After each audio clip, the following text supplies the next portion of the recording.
maka akan kurang aman sebuah developer berbadan usaha melepaskan uang untuk tanah itu, karena secara legalitas dan secara aturan tetap tanah itu tidak akan dia miliki.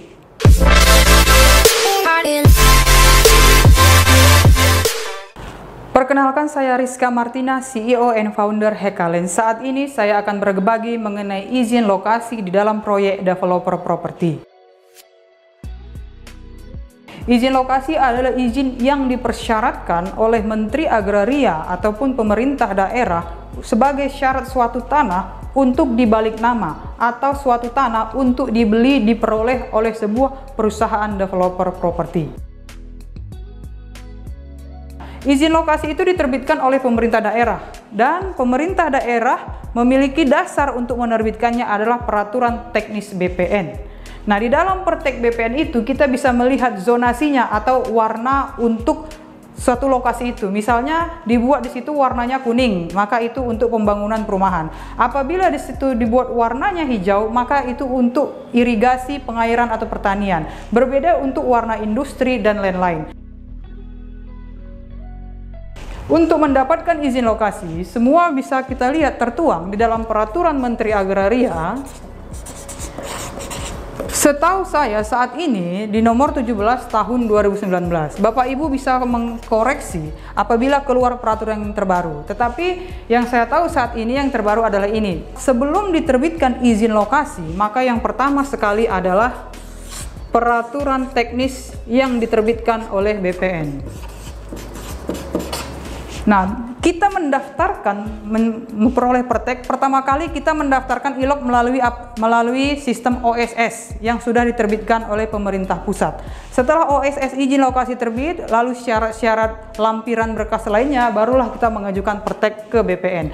Pertek ini hasilnya adalah suatu peta, suatu bidang dengan warnanya dan posisinya, lokasinya, sehingga kita bisa melihat di situ zonasi peruntukannya perumahan. Kemudian di pertek ini juga akan tertulis bahwa pertek tersebut ditujukan ke PT, misalnya saya buat namanya PT ABC. Nah, setelah PT ABC memperoleh pertek tersebut, lalu PT ABC pun mengajukan izin lokasinya kepada Pemda. Pemda pun setelah melihat pertek tersebut menjadi dasar menyetujui atau menolak izin lokasi tersebut. Biasanya apabila sudah disetujui oleh BPN, maka izin lokasi juga disetujui oleh Pemda. Kemudian kenapa sih dibutuhkan izin lokasi itu? Apa bedanya kita membeli lahan dengan izin lokasi atau tanpa izin lokasi? Jadi begini Bapak Ibu, suatu perusahaan kalau mau memperoleh lahan wajib memiliki yang namanya tadi saya sampaikan izin lokasi. Apa bedanya membeli lahan perusahaan dengan non perusahaan? Misalnya kita sampaikan di sini tanah, di sini juga tanah. Lalu tanah ini diminati oleh PT ABC. Kemudian untuk tanah ini diminati misalnya oleh Bapak Budi misalnya. Pak Budi. Bapak Budi membeli lahan ini, dia tinggal membeli saja dan diterbitkanlah yang namanya akta jual beli. Seperti biasa orang lazim kalau mau beli lahan akta jual beli. Tetapi kalau PT, perusahaan mau membeli tanah, tidak bisa AJB. Bisanya adalah dengan namanya SPH atau akta pelepasan hak. SPH, APH ataupun AJB ini sama-sama diterbitkan oleh pejabat pembuat akta tanah sesuai lokasinya masing-masing.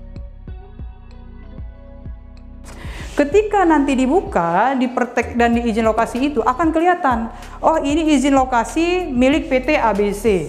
Maka sertifikat, saya sampaikan juga di sini, sertifikat akan muncul atas nama PT ABC. Kenapa muncul atas nama PT ABC? Karena di pertek dan juga di izin lokasi tertuang itu izin lokasi pengajuan dan dimiliki oleh PT ABC. Di sini sertifikat muncul atas nama siapa? Budi. Nah, untuk mengajukan izin lokasi itu tidak perlu persetujuan daripada pemilik lahan. itu hanya persetujuan dari pemerintah daerah dan juga dari Badan Pertanahan Nasional. Jadi jangan Bapak Ibu heran, ini sudah di-plotting, kok saya tidak tahu. Memang seperti itu. Itu namanya perencanaan investasi suatu kawasan yang diberikan kepada pengusaha. Nah, oke, dia sudah di-plotting, masih bisa tidak diperjualbelikan? Masih bisa, dengan orang perorangan, dengan menggunakan akta jual beli. Tapi bila diperjualbelikan, sudah di-plotting oleh PT ABC. Misalnya PT ABC sudah plotting, belum sertifikat nih, masih dia terbit izin lokasi atas nama PT ABC. Lalu datang PT DCE, mau membeli lahan yang sama, mau membeli tanah ini. Dia tidak bisa membelinya. Sekalipun sudah dibayarkan, tetapi ternyata setelah dicek tanah itu sudah di-plotting oleh PT ABC, juga sudah mendapat izin lokasi dari Pemda untuk PT ABC, maka sertifikat nanti yang muncul adalah PT ABC. Kan tidak mungkin PT DCE mau membeli lahan tapi di sertifikat muncul PT ABC. Lalu bagaimana caranya? Yang pertama, carilah tanah-tanah yang statusnya masih bebas dari plotting. Kalau Bapak Ibu developer atas nama badan usaha atau dia sudah di-plotting, maka PT DCE menemui PT ABC. Misalnya dia plotting 100 hektar. Yang sudah di SPH-kan atau yang sudah dibebaskan 50 hektar. Maka PT DCE datang ke ABC, tolong dong sisa 50 boleh nggak buat saya? Apabila terjadi kesepakatan, DCE menyetujui, ABC juga menyetujui, maka ABC akan menyurati Badan Pertanahan Nasional dan berkata merekomendasikan memberikan sisa izin lokasinya 50 hektar lagi kepada PT DCE. Akhirnya berdasarkan surat dari PT ABC, 50 hektar ini pun diberikan ke DCE. Terbitlah pertek dan izin lokasi atas nama PT DCE. Maka dilakukan pembelian lahan, diterbitkan SPH, terbitlah sertifikat atas nama PT DCE. Itu apabila sudah di-plotting dan ada kesepakatan. Tapi bila tidak ada kesepakatan, maka akan kurang aman sebuah developer berbadan usaha melepaskan uang untuk tanah itu, karena secara legalitas dan secara aturan tetap tanah itu tidak akan dia miliki. Walaupun dia memiliki, misalnya sudah dibayar secara fisik, tapi secara resmi itu tetap harus balik nama PT yang di-plotting, yang memiliki izin plotting. Jadi kalau saya bilang, satu itu ada namanya peta zonasi. Peta zonasi atau peta peruntukan lahan. Misalnya kita buat seperti ini dia.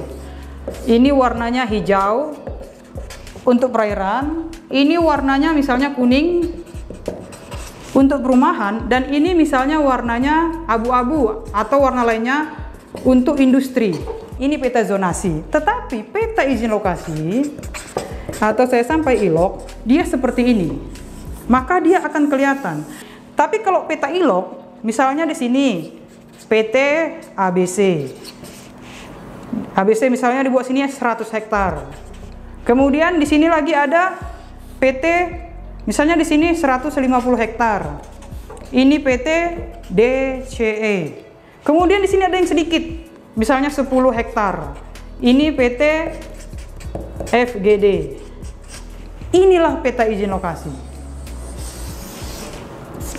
Izin lokasi itu masanya hanya 3 tahun.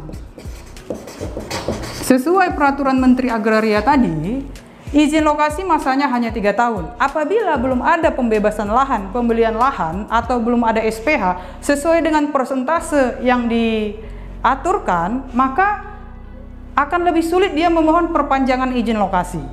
Tetapi bila ternyata setelah 3 tahun, misalnya 10 hektar di plotting izin lokasi, sudah dibeli 5 hektar, maka pengusaha tersebut, developer tersebut bisa memperoleh perpanjangan izin lokasi. Jadi bisa saja hari ini datang memberi izin lokasi misalnya tahun 2000. Tahun 2000 izin lokasinya itu atas nama PT MBG. Lalu ditawarkan misalnya ke saya. Izin lokasi itu hanya 3 tahun Bapak Ibu. Setelah 3 tahun itu bisa diperpanjang, bisa tidak, tergantung disetujui atau tidak. Maka itu ketika datang ke developer penawaran izin lokasinya tahun 2000, belum tentu di tahun 2021 masih PT ini juga yang memiliki izin lokasi. Bisa saja izinnya masih kosong, jawabannya hanya di peta izin lokasi ini. Jadi Bapak Ibu, mengapa pentingnya izin lokasi? Izin lokasi adalah syarat developer properti supaya bisa memiliki akta pelepasan hak atau akta jual beli. Inilah dasar untuk mendapatkan sertifikat atas nama perusahaan tersebut. Kita membeli tanah kan supaya itu menjadi milik kita, bukan menjadi milik kita hanya secara fisik, tetapi di dalam properti kepemilikan bukan hanya fisik tetapi juga secara dokumen, legalitas. Jadi saya harap ini dapat membantu Bapak Ibu. Nah, apakah izin lokasi itu ada batasan minimal luasannya berapa? Tidak ada batasan. Izin lokasi itu misalnya minimal harus sekian meter, tidak. Sejauh bahkan 5 meter sekalipun, bila tanah itu ingin dibeli atas nama developer perumahan berbadan usaha, maka dia harus punya izin lokasi. Bisa nggak sih Bu? Tapi saya pernah dia beli menggunakan AJB. Bisa Bapak Ibu, dengan syarat tanah yang dibeli itu sudah atas nama PT. Kalau tanah itu belum atas nama PT atau belum berbadan hukum, dibeli oleh perusahaan berbadan hukum, harus ada ilok dan pertek. Tapi kalau tanah tersebut sudah sertifikat atas nama PT ABC, kemudian PT DCE mau membeli, ya sudah tinggal akta jual beli saja. Jadi akta jual beli berlaku bagi badan usaha bila perusahaan membeli atas nama perusahaan kepada perusahaan. Tetapi bila perusahaan kepada pribadi, wajib ada izin lokasi. Jadi demikian dari saya, kiranya ini bisa memberi manfaat supaya developer yang berbadan hukum atau developer baru yang berbadan hukum ketika mau membeli sebuah tanah, pastikan dahulu izin lokasinya. Jadi demikian dari saya, kiranya ini bermanfaat untuk Bapak Ibu developer pemula yang berbadan hukum. Salam kegerakan, salam properti, salam kemajuan.